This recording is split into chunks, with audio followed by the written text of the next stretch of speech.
morning, and thank you very much for joining us. I am Yori Folare. Well, thank God it's Friday.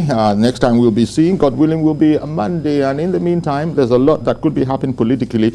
Now, APC, state congresses, what? So where are we? Whereas depends on, there's so many versions out on what is going to happen.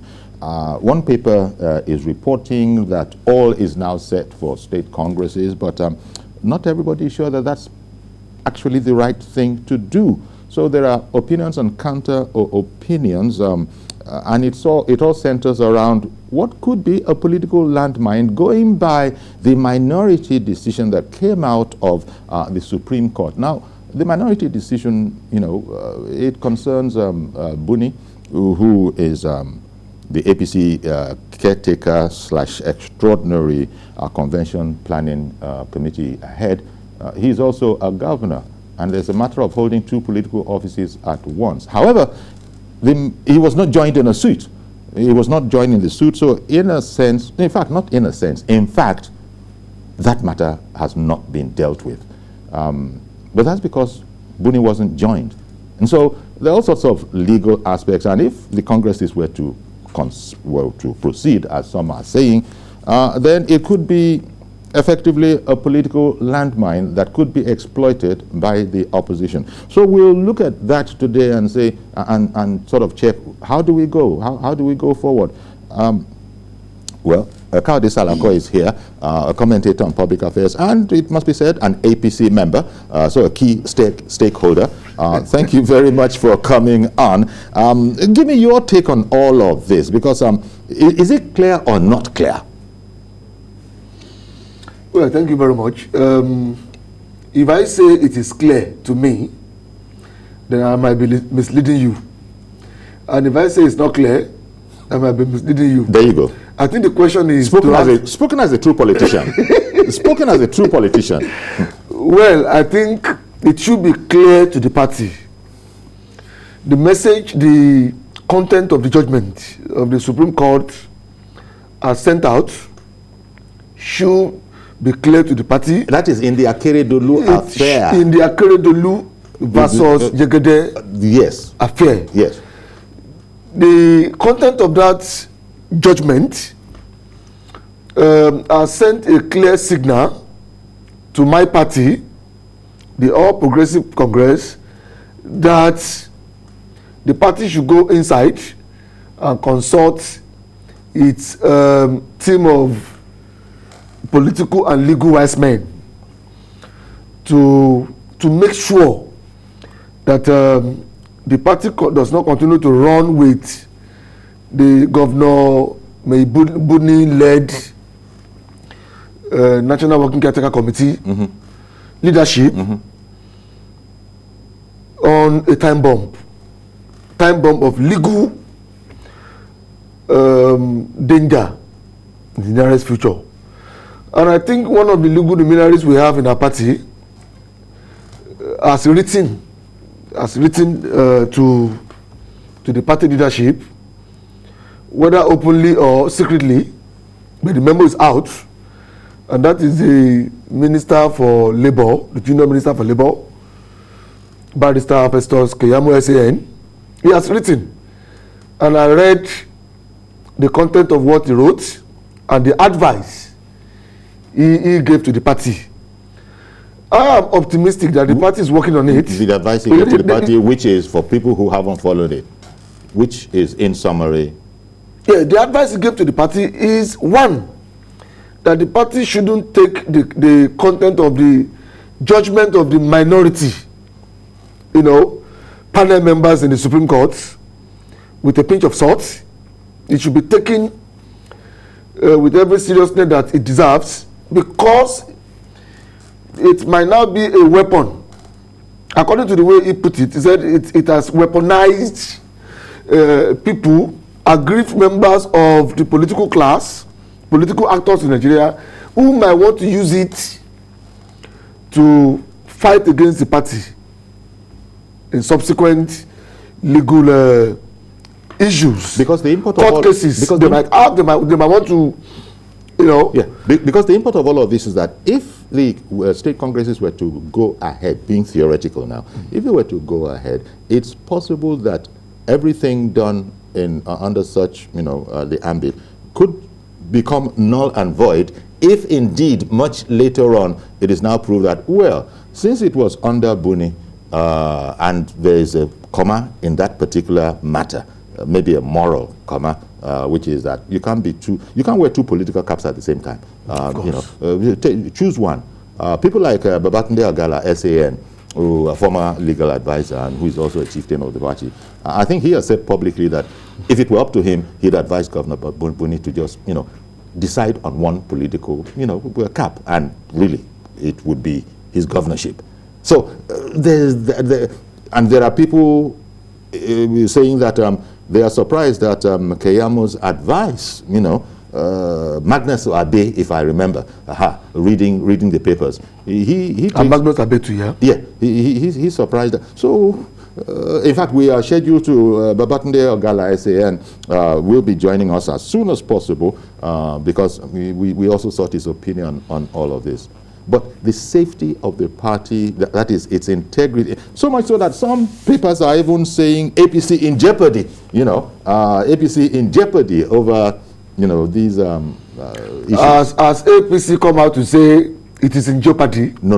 So the media is, it is normal for the media to write sensational headlines to sell their products. It is normal. Okay. But that is a sensational headline.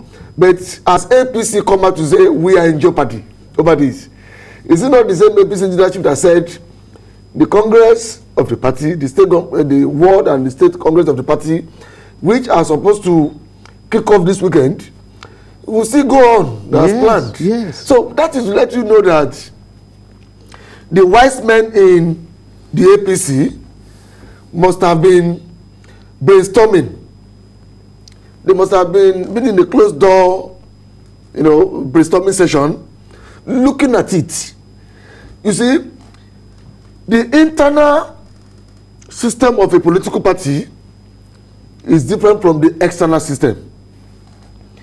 Maybe the leadership of the APC has been looking at it as, from the legal point of view, from their own legal point of view, that, this is our own internal way of running our party, and it is our right to run it the way we want, devoid of what the section 183 of the Constitution says about how political parties should be run in Nigeria. You see, how political parties should be run in Nigeria should be different from how individual political parties should run its internal activities and affairs. And I think maybe that is what the leadership of APC is still banking or rely on. That, this is our own internal this is our internal way. Internal way. It's our own method. Our own method of running the affairs of our political party. So as far as we are concerned, maybe in their own thinking, as far as we are concerned, our party has not contravened any aspect of the law. Our party has not heard. We are still on course. Everything is okay with us. And the way we have been running it has helped to achieve peace, unity, and the kind of progress we want to make in our party. It's already achieving it for us. So okay, what is the business of PDP with that? Maybe that's what they're thinking. Okay. But I feel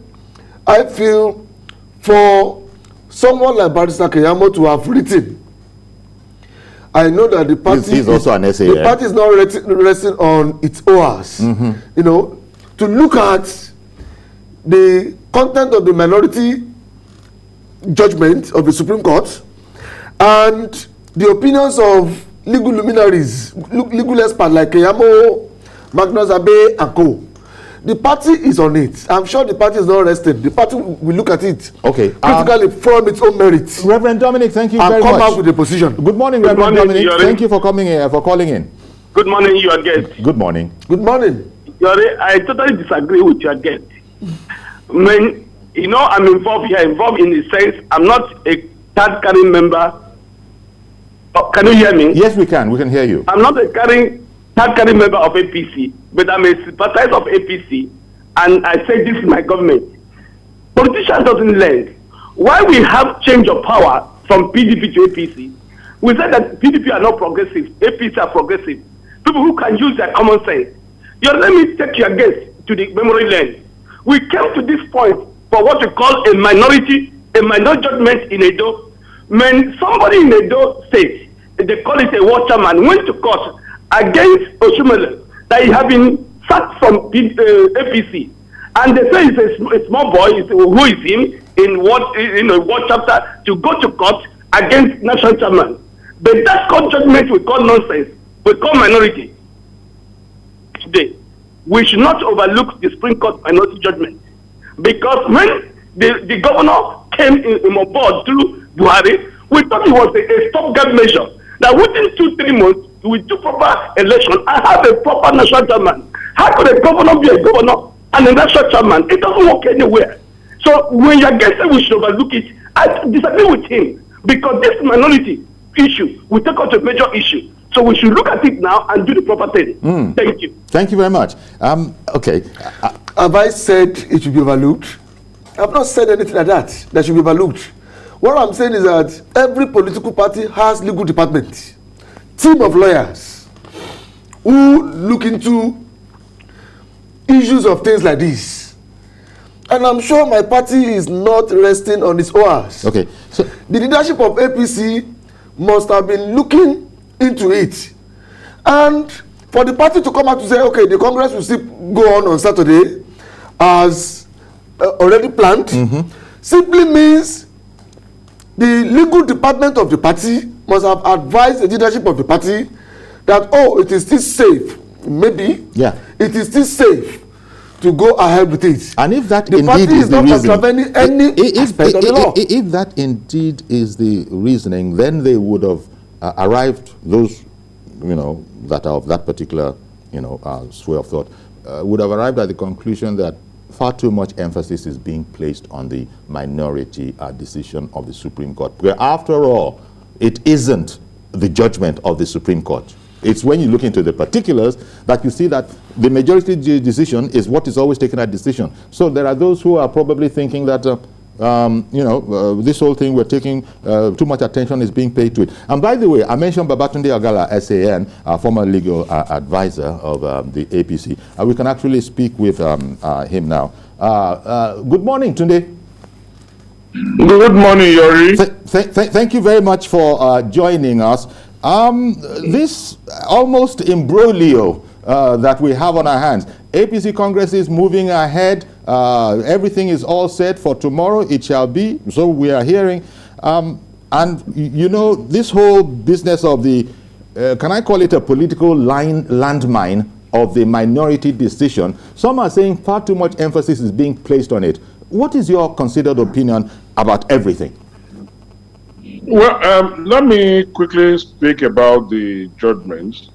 I must confess we've been trying to get copies of that judgment. As I yesterday was not ready. I've not really studied it in detail. But however, from the snippets we've been able to put together, there was a split decision of 4-3. That is largely unusual with the Supreme Court. 4-3 decisions we rarely see. It's either unanimous, 6-1, but 4-3, it could have swung either way. And what were the issues in that appeal and that decision? First, let's look at what the minority judgment said. Minority judgment, of course, some will say goes to no issue. Once judgment is given, it's the majority that would suffice. However, what did the minority judgment say? And to use the words of the presiding justice of the Supreme Court, he did say APC will be paying the consequence of his lawlessness, not obeying his own constitution and the constitution of the Federal Republic of Nigeria. And that is where for the three men on the panel who ruled against us and gave the decision in favor of PDP and Jegede. Then there was the other four who ostensibly dismissed the appeal. And what were their grounds? They premised that largely on two grounds. One, that it is the internal affairs of APC which PDP cannot probe into, and that if Malam Buni had been made an issue in that petition, that they ought to have been joined. To it, the proper parties were not before the court, and as saw that rendered the appeal incompetent, and premised on that, they dismissed it. What does this tell us? It simply means that the majority did not consider what the minority considered and premised their decision on. And that is why when I said it's a cliffhanger, that, I mean, just one man agreeing with the other three could have taken it either way. So that is why I said perhaps the Supreme Court has given us what I call an expo, like they say in school when we write exams. When they say you have an expo, you have an idea of your thinking. For the minute, just imagine if the other one of the other four members of the panel had even gone into that issue. Would they have ruled otherwise? We are not sure. Would they have agreed with the majority decision if they had elected to go into the merits of that argument? We are not sure. Okay. So, and that is why I say there is the danger. Do we then wait until we get caught? Do we then wait until somebody somewhere brings a suit and elects to now join the Malam Buni, who, as it were, the Supreme Court seems to be saying, can be joined in a suit and may not enjoy immunity? Okay. That is why, because you could have invoked the immunity clause and say, you cannot, but they say you could have joined him. Yes, a school of thought that said in election petition that sui generis, and even sitting governors can be joined. Then the argument is it in elections concerning them or generally? Okay. So this is an experience. So one second, please. That is why they are saying. One second, Tunde. I beg your pardon. 1 second, please. A caller wants to contribute to the issue. Who do we have on the line?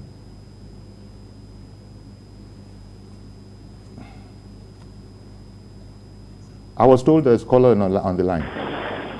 Yes. Yeah. Who? Yes. This Abubakar. Good morning, Abubakar. Carry on, please. Thank you, Uncle Yori, and your guests in the studio. Thank you, sir. Thank you. Good morning. Yeah, sincerely speaking, those that need to be concerned on this matter are the prospective politicians in the party. If you want to aspire for a governor or a president under APC, you need to be concerned now, because this is the reality. Anything that is done under the caretaker committee as at the moment is null and void. So whatever they are saying concerning the authenticity of the information is to their own personal selfish interest. If you are in the party and you are aspiring in the future to become a president or a governor, you need to be concerned about it now, and that is the truth. Okay, then. Thank you very much for calling in, Abubakar. Tunde, let me return this to you. That's an opinion. We all are stakeholders. You know? Yes, please. That's why I said it's a hint that we have. Rather than I was against the last caller saying it's null and void, I would rather say it may be voidable. Okay, it may be voidable. Actions may be voidable. So if we now, and I think for those who are arguing that suspend the Congress, they are simply trying to say, if a man who wants to be world youth leader or is aggrieved, anybody who is aggrieved will not just join Malam Buni and rely on this judgment and possibly be saying, yes, I have joined him. The Supreme Court have said I can join. Again, whether it applies to Congresses or not, we do not know. So what I believe a school of thought is saying is, why do we want to open ourselves up to this litigation? Why do we want to open ourselves up to this possible voidable? I mean, when they say something is voidable, it means it may be voided. We are not sure. So why do we want to open ourselves up? So that is why I'm in Abuja, and I know a lot of consultations are ongoing. They've been ongoing since the last 2 days. So it's not like the party itself is sleeping pretty. Contrary to what anybody might say, I'm in Abuja and I'm part of a process of discussions, consultations that is ongoing. We are all reviewing this matter, and we are saying, look, let us do a holistic review and find a way forward. The Zamfara experience is still fresh. Yes. Rivers, where we had no election, where we had no candidate, they are all still fresh. 2019 is just less than 2 years ago. So we must, of course, try to avoid these pitfalls. So right now, that is why a lot of the stakeholders here are concerned. Nobody, and I want to say nobody, is sitting pretty. Let nobody believe the party is not perturbed. The party is very, very perturbed. The stakeholders are worried. The leaders are worried. The membership is worried. And the public is worried. Our team supporters are worried. And that is why we are even discussing it now. Now, let me stay with you on this particular point. Close as you are to the leadership in APC, do you know the leanings of either the president, for instance, or Asiwaju on this matter? I may not know what their leanings are, but as leaders of the party, both the president and Asiwaju, Tinubu, and indeed all the leaders of the party, the governors, everybody is concerned. And like I said, we are all collectively trying to find a way forward. Okay. We have another caller, Beckerson in Warri. Good morning. Good morning, Uncle Yori. Thank you for calling, sir. A very good morning to you. You people are doing a very beautiful job here. You're very kind. Thank you. Can you hear me? Yes, we can hear you. Thank you. Okay, please let me quickly make this clear to our politicians. I believe it's high time the youth set it right for them. Hello? We can hear you. Me? We can hear you. The Supreme Court has made this clear that Bonny is occupying that place illegally. That is the point. What is Bonny doing? Why are we dying of power?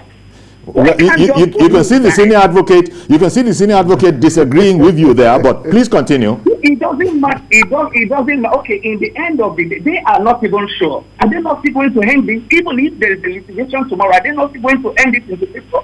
Will the Supreme Court contradict itself? I hear you. I hear you. Please, they should just pick a clue from it. All right then. Thank you very much. Thank you very much. And today, you've sort of half answered the question I was going to ask, that this seems to be a very dynamic situation. They say 24 hours. They say 24 hours is a long time in politics, and even it means that much can happen in half a day. It's like yes. But so what could you say to those who are saying that, look, all is set for the congresses tomorrow? Would you say people should chill a bit and wait till it's not over till it's over? Hello. Okay, I was saying, since you said that it's a pretty dynamic situation, and meanwhile we're hearing reports that it's all settled, there will be congresses from tomorrow, you probably will be advising people should chill a bit, and it's never over till it's over. In terms of whether or not there will be congresses, I think the thing is frozen a bit. But if I just might say, like you rightly said, 28 hours, 48, 24 hours in politics is an extremely long time. Like I said, consultations are on. Let us hear as they evolve. Oh, okay. Meetings are on. Advices are being sought. Teams are being put together. Debates are ongoing. Even if the congresses go on, whether postponed or not, even if they go on, if for any reason we believe we ought not to have done them, we can always revert to status quo.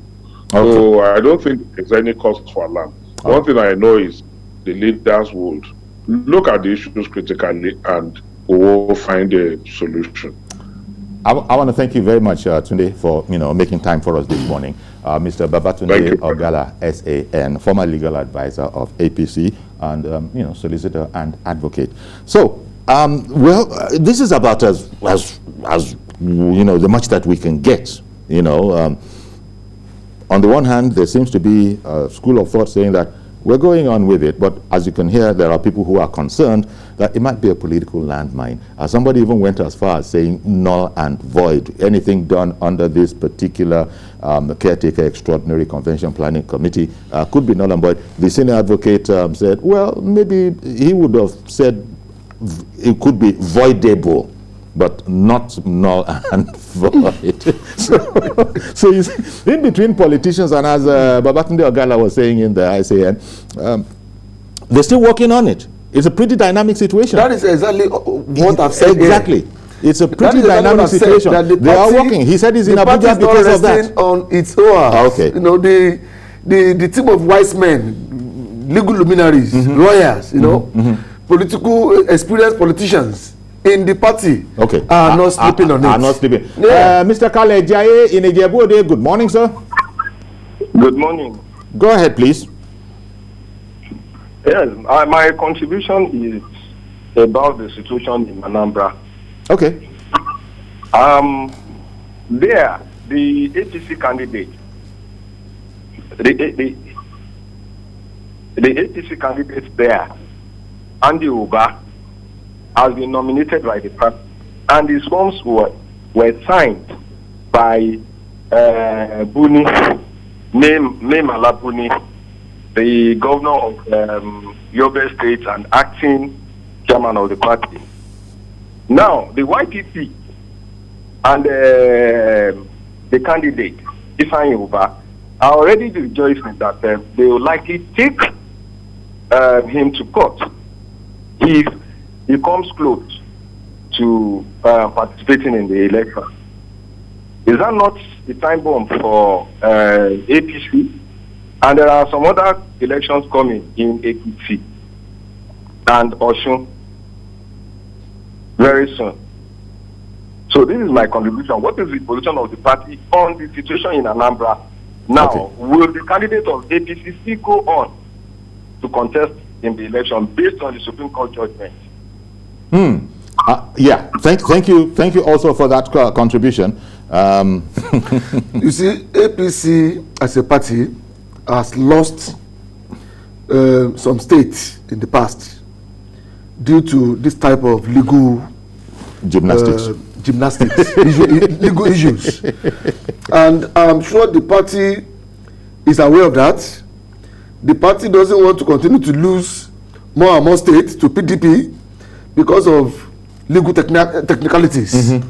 So the party is aware of the danger that might be lurking if this issue, the issue of this current Supreme Court judgment, as it relates to the caretaker, as it relates to the Buni-led caretaker committee, is not looked into critically and resolved amicably to the benefit and satisfaction of the party. You see, it is obvious that it is not only through elections a political party can get to power in Nigeria.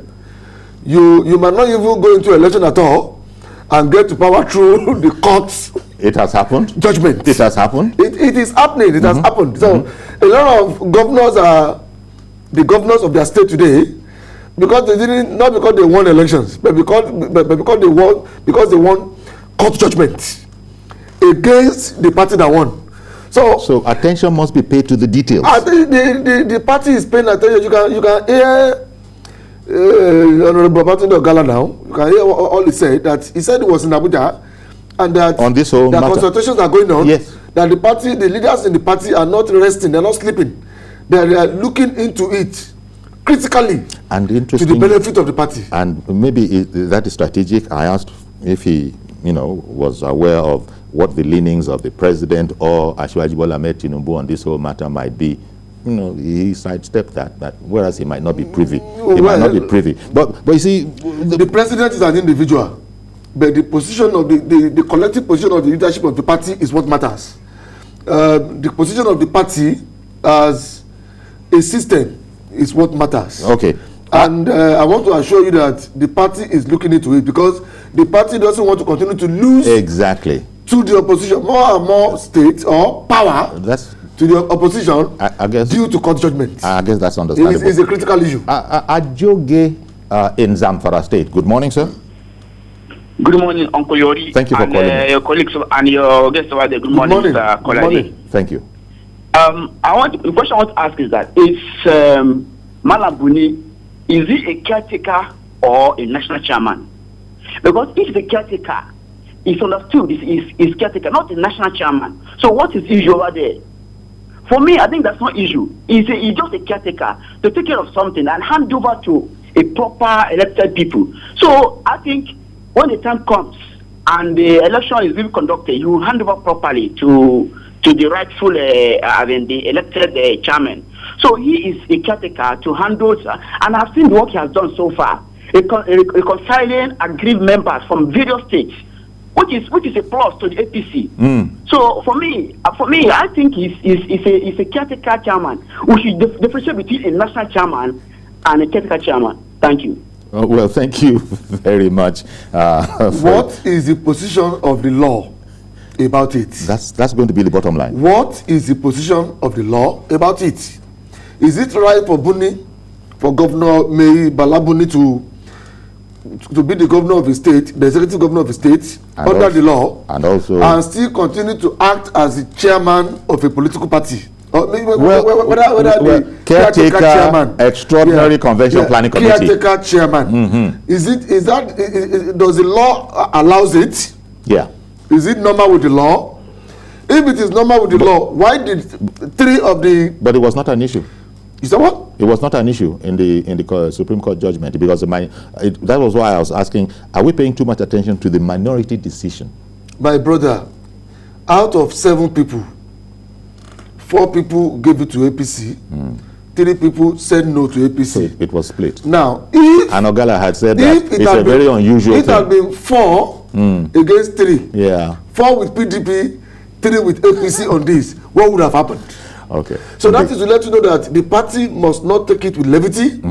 The party must sit down, look into it, as Babati Ogala said, that it must be looked into for its merit and demerit to be determined, so that APC does not continue to lose power through court judgment to PDP in subsequent electoral contest. Okay, we're going to have to leave this for a moment, and because we'll take a break now and then go on to other issues. It's just between now and tomorrow, and we'll see exactly. 4 versus 3 is very slim. Yes, so we'll see. 4 versus 3 is very, very slim. So will those? It's a narrow escape. Will those congresses, proceed? It remains to be seen. It is left to the party. So stay with us, please. We'll take a break. We'll be right back. Okay, welcome back. And to leave the matter of politics aside for the moment, let's continue. Let's look at the matter of Yoruba Nation agitator Sunday Adeyemo, more popularly known as Sunday Igboho, and the case against him in the Republic of Benin. Our man, TVC senior correspondent Ayo Zubakon, is in that country. He's in Benin, and he's been covering this particular subject matter, and we can talk with him now. Good morning, Ayo. Good morning, Yori. Thank you very much for making time for us, because we have a man in there, and it's important for us to know from somebody who is on ground, so to speak, what's going on. Now, 2 days ago, I was going to ask, what I'm really asking you is that, what's the situation about the case with Sunday Igboho? 2 days ago, we heard that Benin Republic was filing fresh charges against Sunday Igboho. So what's the situation of his case right now? The situation right now is that we're waiting for the presiding judge for the Court of Appeal to actually set the dates that Igboho will be in court again. That is when they are going to press the immigration charges that he was accused of against him. So right now, Igboho is pulling his seat in one of the facilities, that's the prison facility here in Republic of Benin. But yesterday, I had an exclusive interview with his lawyer, that's the lead prosecutor here. And the guy is his name is Olusegun Falola. Olusegun Falola is a PhD holder from he speaks French, so he was able to address them in Yoruba language. Falola is from the Yoruba extraction of Republic of Benin, and he couldn't speak English, but he spoke in French, and later I told him that okay, I was more comfortable to speak Yoruba language so that we could subtitle it. What Falola is saying is that for the interest of Sunday Igboho, it's better Sunday Igboho is to remain in prison custody for now. There, the security is going to be guaranteed. That if Sunday Igboho is given any form of bail right now, that his life will be endangered. He made reference to when DSS stormed his house, allegedly killed 2 people, and 14 people were arrested, and they are standing trial right now. And Sunday Igboho, miraculously, I don't know, but yesterday Falola confirmed something that has to do with the metaphysical to me. Yesterday, Falola confirmed it to me that Sunday Igboho was arrested at the airport, Benenua Airport, along with his wife. But immediately he was apprehended. Sunday Igboho disappeared for an hour. He said it on tape that he disappeared for an hour. But immediately the Benenua, the immigration people, the wife was chained, manacled, and Sunday Igboho thinking twice that the implication of this is that his wife is going to suffer the brunt if he does not come back. So the Igboho have to remanifest at the airport. So at that point, I'm telling you, very, the story was now. This is way out. I mean, you started with metaphysical, then you started with disappear, then you continued with disappearing, then you continued with manifesting. You might have had the gist that Sunday Igboho was chained his leg and hands at the point in time. So the lawyer now said that was what led to the Benenua security to tie him, to chain his hands and leg. He was monacled. Okay. So that part was not a rumor. It was not a rumor. He confirmed it to me. Oh dear. And he said the kind of handcuff, he described the handcuff is the kind of handcuff that the more you struggle, the more the handcuff will be tighter it becomes. Yes, at the point in time, it's Sunday Igboho was bleeding. So that's one angle of that story, that he had to come back because of his wife. So what we are having now is that, number one, the lawyer going to the legal part of it, he quoted an ECOWAS protocol in which Nigeria and Republic of Benin are signatories, adding that there is no criminal charges against Sunday Igboho before he left Nigeria. Okay. Now, it would have been a different ballgame if the DSS had charged Sunday Igboho to court before he left Nigeria. He would have been declared like a criminal, a fugitive in Republic of Benin. But what Republic of Benin, what they are saying now is that he is a politically exposed person. That he is not a fugitive, is not a criminal. That ECOWAS protocol is saying that if the person is a victim or a political player, any country he goes into within ECOWAS, the country has a responsibility to give Sunday Igboho a kind of shelter. That Nigeria cannot seek the extradition of Sunday Igboho since no criminal allegation was leveled against him before he left Nigeria. Now, according to him, going by the various treaties, declaration and agreement by the United Nations and ECOWAS, which the two countries are signatory to, it is impossible to extradite Igboho from Republic of Benin based on allegations bordering on his agitation for the separation of Yoruba nation from Nigeria. He said Igboho was arrested based on uproar generated by the news of his agitations activities in Nigeria and detained to ascertain how he entered Benin Republic for that purpose. So they are concerning themselves. They are concerning themselves in Benin with the alleged infringement of immigration issues by Sunday Adeyemo.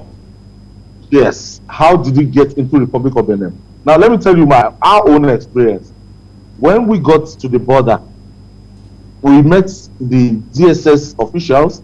They collected my passport and my cameraman passport. They asked questions, where are we going? And we told them specifically what we are going to do in Cotonou. They minuted on the paper. They did some documentation. And after that, they passed my passports to Nigeria immigration official.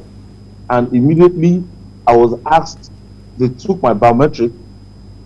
And after they took my biometric, they actually asked me 1 or 2 questions, and they stamped my passports. Okay. The passport. In case viewers are wondering, what's that with your hand going to the your phone, your camera? That's because probably your screen is sleeping and you're waking it up again. Because it's happened about 2 or 3 times. But thank you as you continue. So do you have any details of the fresh charges reportedly, filed within the past 2 days or so against Igboho? Yes, it's verging on immigration, how it got to, and Benin Republic is saying that they want to know. Benin Republic is saying they want to know the people he has met with since he got to Benin Republic. Oh, they are afraid that don't take the Yoruba nation agitation, because they have a sizable proportion of their population here. They are Yoruba. That if you have met anybody, if you have infiltrated in their ranks, so that they don't want anything that will cause a kind of peace of breakdown of peace and stability in the Republic of Benin. They want to know who have they met. They want to know the officials that actually facilitated his coming into the Republic of Benin, and without some printing, without going through the regular border check. That is the allegation. The borders on immigration now that Sunday Igboho will be answerable to when the trial resumes. Yeah. And I know it's perhaps not exactly relevant in this case, but the so-called Nadeku route, remember, back in the day, it's, not that it's legal, but it's worked, in the past for a number of political figures in Nigeria today. But now they are, as it were, putting their foot down, so to speak, and say, hey, there are laws here, right? Okay, let me tell you the politics behind it. Yeah. The Republic of Benin, knowing fully well that these people, this Sunday Igboho is a person of interest in Nigeria, and they don't want to say, oh, we are handing over Sunday Igboho to you directly. So what they are trying to do now is that, look, first of all, let's raise question. How did you get here? Okay. So let's have a trial here. How did you get here? You can't just come into our country and you want to board from here to Germany. That it's not possible. So there's this kind of undercurrent, political undercurrent between the Republic of Benin and Nigeria. Despite the fact that lawyer Jolata Lola actually told me that there had never been a time that they've seen any paper for extradition from Nigeria. They've never sent any representative. I've never shown direct interest in the trial of Sunday Igboho, but there's a kind of political undertone and interest between Nigeria and Republic of Benin. Okay, one moment, please, Ayo. Let me take a caller. Mazi Okoro for Inaro Chukwu. Good morning, sir. Good morning, Sayori. Okay. Sayori, this is no issue because one, we have international diplomatic relationship with Cotonou. As far as ECOWAS treaty is concerned, Nigeria is part of ECOWAS treaty. So in as much as Nigeria have an ECOWAS treaty with the Republic of Benin, everything should move according to the ECOWAS treaty, because there's nothing wrong for one to say that, look, I want to pass through so country process. It happens anywhere. You can go to Ghana, from Ghana, and take up to any place you can. It's just so I don't see the need of the Republic of Benin trying to do so now. Well, what the Republic of Benin should be doing is that they should know that whatever they do, they must follow the sequence. What I mean is international diplomatic relationship between Nigeria and international law, so that everybody, both Tom and Dick, outside Nigeria, within Nigeria, will know that what they're doing is a rightful thing. Okay. Because In as much as in Nigeria today, what we are dragging here is power and money. Power and money. It's because of power. There's nothing wrong for anybody to follow any party and leave the country. Now, there was a time in the immigration we say that people will come from Niger or which other particles to Nigeria. When you come here, you sign your document, and is it not in Nigeria? So why is Igboho says to come in and they say to do this. Okay. No. All right. You should follow the rightful thing and do the rightful thing. Thank you very much, Mazi. Ayo, to just to come over to you. This whole incident, Nigeria's is it a high commissioner or an ambassador there, the former chief of army staff? Yes. So he's been weighing in very heavily on the side of the authorities. Naturally, he's an ambassador. He's Nigeria's ambassador. So his case to the Benanoa officials, we understand, actually initiated all of this. Most of what we've been reading, I can tell you, most of what we've been reading are a subject of speculation. Now, General Buratai just day before yesterday, actually for the first time came into the Republic of Benin to give his letter of credence to President Talon. That was his first day of resumption, and I was at the embassy that day. I was going to have an interview with him, but the protocol officers, they are just telling me that I needed a letter and of introduction and everything before I could sit down with General Buratai to interview him. But earlier that day, I just discovered that it was the first day in office. Now, according to the lawyer, the lawyers of Sunday Igboho should be able to tell us that, we can see the hand of Nigeria in this case, that we can substantiate it, that there has been an extradition order, there has been a kind of communication and everything. But these people, they've said it over and over again. They've exonerated the government of Nigeria of complicity, that the standard procedure is that they will have to send somebody to come and join the prosecuting council here to prosecute Sunday Igboho, or to join in case so that they can facilitate his extradition. But as at today, there's nothing like that. Okay, one moment please, Ayo, because Abubakar in Kaduna has called in. Good morning, Mr. Abubakar. Good morning, Uncle. Thank you for calling, sir. And good morning to everybody there. Yes. Good morning. Yeah, I think my contribution here is that it appears that issues of Igboho is being unnecessarily taken too far. Because some that believe that he's really fighting for the masses, it's obvious that he's actually not really so. I personally get disappointed that most of them, they will cause problem here, and before you know it, they are running out. And their victims are behind. And I got so disappointed when I got to hear that his family and his 7 children, they are all in Germany. And I think when you look at that, we should be patriotic and call a spade a spade. Okay. This kind of thing is common. It happens during the Civil War. It will cause problems. People will be left behind, and following them, and their followers will be behind, and it will cause problems, only for them to run away. And Okay. we're now saying that some of these things that they are doing, we are beginning to overflow it. I don't think we should allow that. If it is true they are truly freedom fighters, they should stay behind. All right. Thank you very much for calling in. Really do appreciate your call. Kayode, yeah, this situation here, in fact, okay, let me, because Ayo is on a national call. Chance, yeah. Let me just wrap up with Ayo. I'm enjoying this report. Exactly. Thank you very much, Ayo. Really, to wrap up with when is the next court date for Sunday Igboho? So what the lawyer Falola said now is that on Monday he's going to approach the judge, the presiding judge, and the system here is quite different from the system in Nigeria. What the system here is patterned after the French system. The judiciary is not like the High Court, Court of Appeal, and Supreme Court that you have here, and the straightforward thing. It's going to accost the judge and is going to push for bail, pending the time that the judge will fix a date for the hearing of Sunday Igboho's case.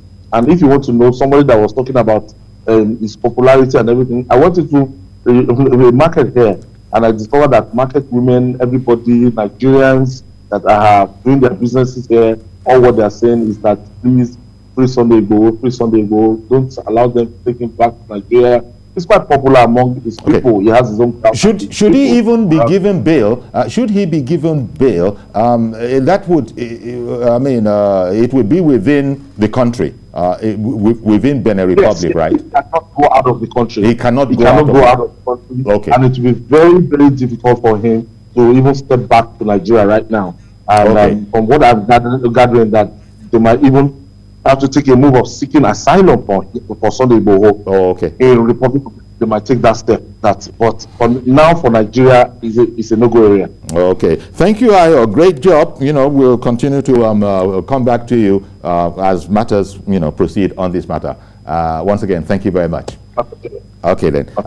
Ada in Jos. Good morning. Ada from Jos. Yes, good morning, Mr. Yori and your guest. Yes. Good morning. You know something? What I want to say here is that somebody who's on the run because of the threat to his life, there's no way he can keep to any immigration, whatever protocol. So I don't think that's an issue. So when people say that they are freedom fighters, why are they not here? We forget that the situation in Nigeria is different. Nelson Mandela was treated the way they treat some of these agitators here. I don't think Nelson Mandela would have survived that 27 years he was there. You understand what I'm trying to say? So that is the issue. Yeah, is so even you that is there, that is in the media. Are you even safe there? There's something you will say now. They'll come there and arrest you. That is what is happening. We have a democracy without democratic principles. That is just what is happening here now.